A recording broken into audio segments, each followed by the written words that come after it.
On the biggest day of my career so far, I'm embarrassed by the racist and sexist tweets I posted over 8 years ago, which have today become public. I want to make it clear that I'm not racist and I'm not sexist. I deeply regret my actions and I'm ashamed of making such remarks. I was thoughtless and irresponsible, and regardless of my state of mind at the time, my actions were inexcusable. Since that period, I've matured as a person and fully regret the tweets. Today should be about my efforts on the field and the pride of making my Test debut for England. But my thoughtless behaviour in the past has tarnished this. Over the past few years, I've worked hard to turn my life around. I've considerably matured as an adult. The work and education I've gained personally from the PCA and my County Sussex and England cricket team have helped me to come to terms and gain a deep understanding of being a responsible professional cricketer. I would like to unreservedly apologise to anyone I've offended, my teammates and the game as a whole, in what has been a day of action and awareness and combating discrimination from our sport. I don't want something that happened 8 years ago to diminish the efforts of my teammates and the ECB as they continue to build meaningful action with their comprehensive initiatives and efforts, which I fully endorse and support. I will continue to educate myself, look for advice and work with the support network that is available to me to learn more about getting better in this area. I'm sorry, and I've certainly learned my lesson today. I think I've just been sacked from Yorkshire. I was at a pretty low point in my life, and obviously I regret that massively. I didn't know they were still there, and I just want to apologise to everyone, really. I regret it hugely.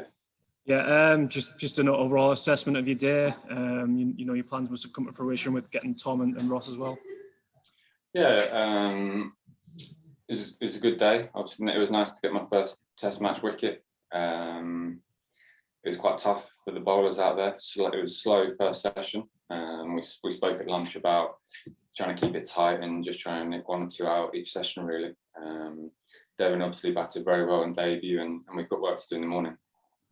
I mean, obviously, I think New Zealand, you reduced New Zealand about 114 for 3, and then they just got away from you either side of T, really, didn't they? Yeah, we thought that at one stage we could maybe get them sort of 150 for 5 and be right in the game.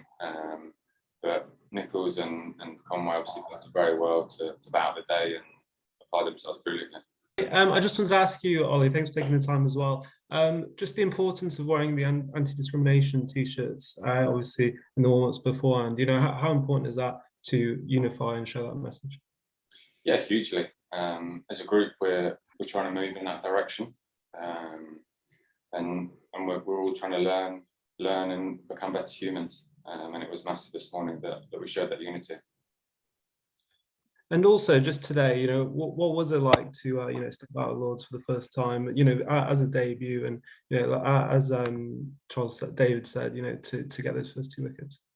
Yeah, it was amazing, really. The feeling that I had walking out at 11 o'clock was unrivaled, really. It's something that I've not felt before, and then to get my first Test wicket, I think everyone could see by the emotional celebration how much it meant to me.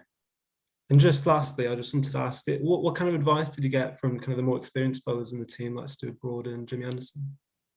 We just spoke about a plan, really, and just to not shy away from that. Make sure we're running in hard all day and giving it our all. Thanks so much for watching ESPN on YouTube, and for more sports highlights and analysis, be sure to download the ESPN app, and for premium content and live streaming, subscribe to ESPN Plus.